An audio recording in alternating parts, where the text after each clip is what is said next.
Go Dawn. Hey, we're live. Hallelujah. Hello, everybody. Oh my gosh, this only took us 5 attempts to get on live today. So thank you very much for joining us. The topic of today is about disappointment and frustration. And let's just say that Jodie and I have had a little frustration in the last 26 minutes attempting to get onto this live. So, well, you more so than me. Well, me. I got a little frustrated, but I maintained my peace. So if you are a solopreneur, entrepreneur, small business person with a team, then you are going to have an awesome little treat today, because we're going to talk about being disappointed and frustrated as an entrepreneur, solopreneur. So, Jodie, are we all good technically? We think so. I'm just trying to find it now on your page. I haven't got a notification saying Dawn Osborne's live. I've got all the previous ones, but not this one. Okay, well, we're just going to keep rolling. So we're just going to keep rolling. Hang on. What? I might have put this. Go to Business Manager. I'm just figuring out which page I have put it on. Oh, we're here. It's all good. It is on your page. We're there. I'm just like, okay. All right. Thank you, guys. Yes, thank you for we are go. So, we are go. All right. So let's get back to you guys who are watching. So you're a solopreneur. You've had disappointment and frustration, right? This is part of the gig. Jodie and I are both entrepreneurs. We kind of work together in some things. We're each other's coach and encourager, but there are many times, and I thank God that we've got each other, because there's many times that we're disappointed, we're discouraged. We don't have a team around us. We work from home or a small office. And sometimes we go through some stuff that is really discouraging and really disappointing, and it's really frustrating.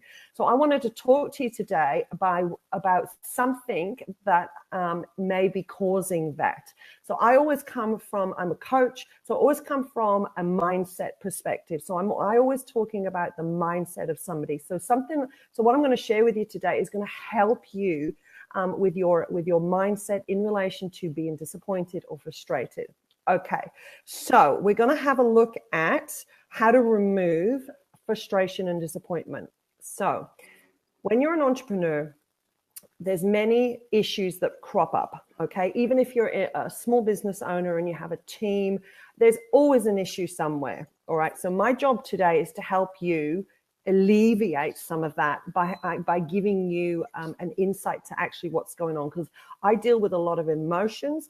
Disappointment, discouragement, frustration is an emotion. So what you need to do is, first of all, identify the issue or the problem that you're currently having, all right? And then the emotion that's attached to it. So if we take this morning as a perfect example, so technology is a great it seriously gets you frustrated because it glitches, it knocks you off, it doesn't do what you want it to do.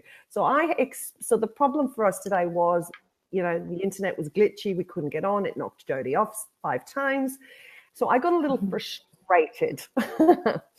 And the reason that I got frustrated, which is the cause, was it was my expectation that this computer and the internet and Facebook and would be doing its job, but it didn't do its job. So what I had done, I had an expectation that wasn't met. Now, if you have an expectation in your business or in your team, especially staff or someone who is contracting to you, and they do not fulfill the expectations, your expectations, you are going to feel disappointed, you're going to feel discouraged, and you're going to feel frustrated. So what it actually is, there is a belief underlying, and you need to figure out what your belief is. Is this making sense, Jodie? Yeah, I'm just busy syndicating things at the moment, so I've been sharing it everywhere. But sounds on point, and yes, I certainly have a bit to contribute to that with what I've been at lately. Okay, so what I'm going to do at the end of this, I'm going to add a diagram which we will attach in one of the comments, which will lay this out so you can see what I'm talking about. So don't get stressed if you're not understanding it right now. But first of all, number one, you need to identify the problem. what's going on, what emotion is that making you feel? Okay, so what emotion is that making you feel? And then what did you believe about the expectation? So I just rolled it out. I'll say it again. So my expectation was that this computer and all the little apps I've got was going to do its job, and it didn't. So I started to feel frustrated. So that's an example. So what I want you guys to do is, when I've added this comment, I want you to think about what's going on in your own world, what's going on with your team. As I said, team members are, this can happen a lot. If you have a high expectation from a team member who you've given a project to do, and they did not fulfill your expectations.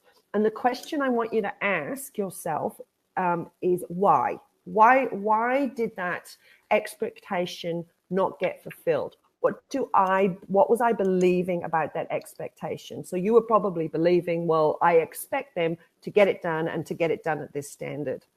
And if it wasn't, was it a communication issue? Did I not communicate properly? So I hope that's made sense to you. I've tried to roll it out in a couple of examples. But Jody, is there anything that you could share in relation to having unmet expectations? Because that happens a lot with us, right?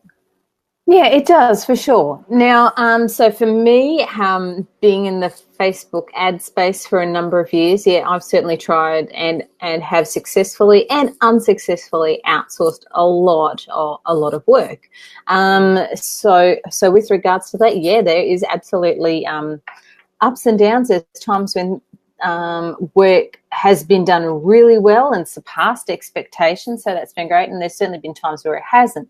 And then honestly, those times that it hasn't, you've really got to watch your mindset. Okay, so one thing you've got to look at there is because it's so easy to then go, it's just easier if I do it myself, it'll be done right.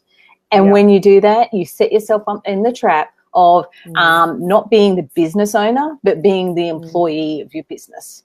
So with that, when you do outsource, when you do get team members to come on board and help you out, that's where you need to have systems and guidelines in place. And so that is one thing that I'm working on at the moment with my agency, is getting the systems in place, getting these things out of my head, having them there on a Trello board or whatever it may be, and recording. So as I create whatever it is, an ad campaign or a blueprint, I'll actually do a Zoom recording and then save it into a Google Sheet.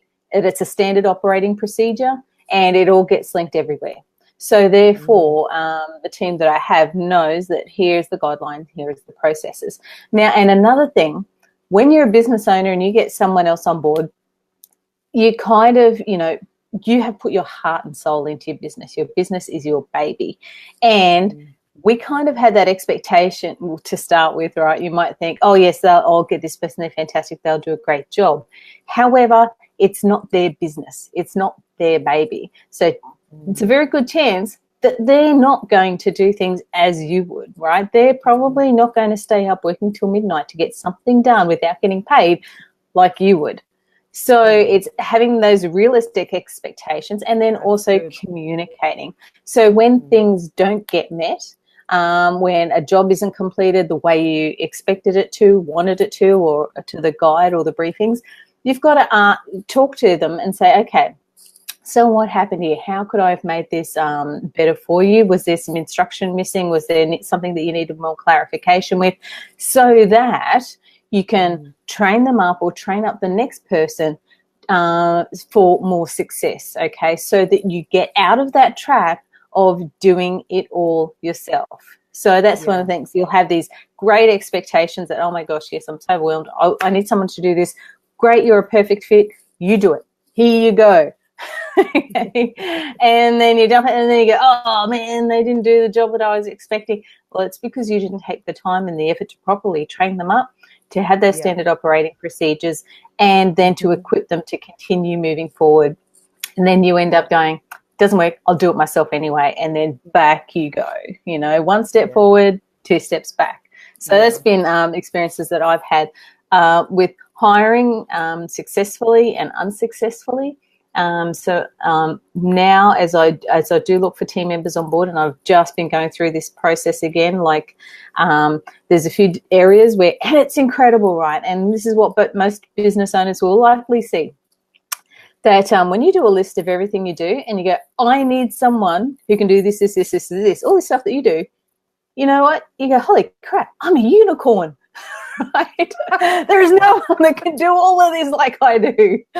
So one of the good things of that, so while you might go, I want someone to do this, this, and this, and this, what I sort of recommend is, while it's a bit sort of more to manage, it's worth it, is to have people who work in this zone and this zone and this zone. So for me at the moment, there's someone I'm looking forward to get some social media management and virtual assistant stuff required, but there's also some digital agency, Facebook ad store stuff required. So while I do all that and I can do all that, I'm better off separating those roles, because then this is this person's zone of genius, this is this other person's zone of genius.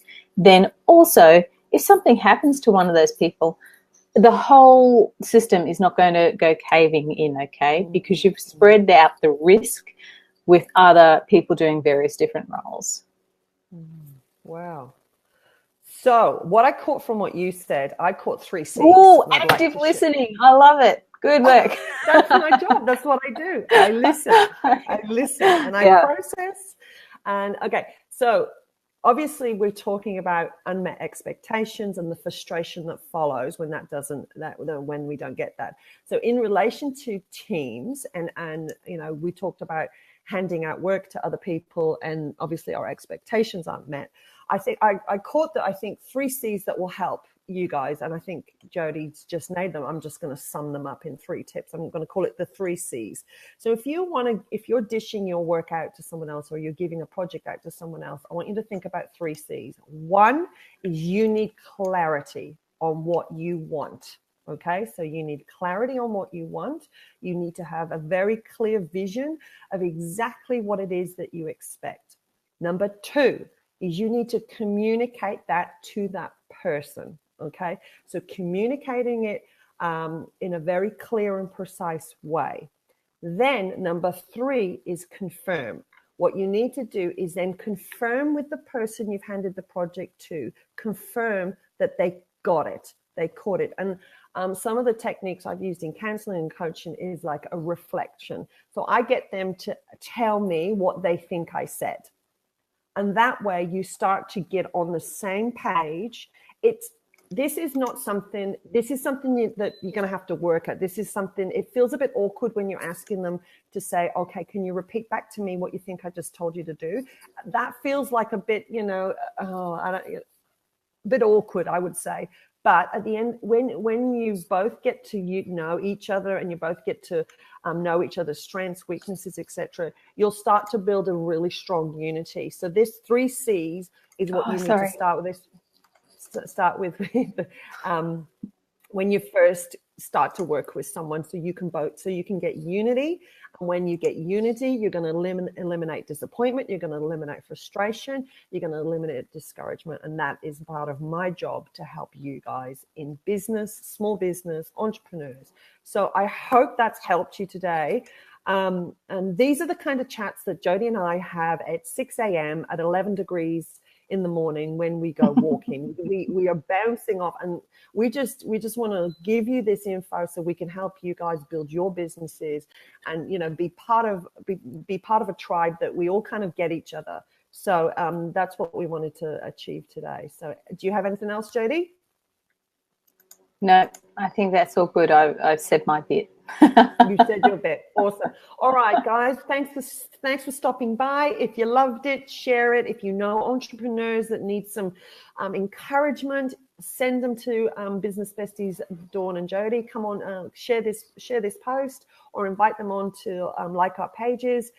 We are here most Mondays that we do a live on various topics to do with business and entrepreneurship. So thanks for having us, and we shall see you next Monday. Bye. Next Monday. Bye.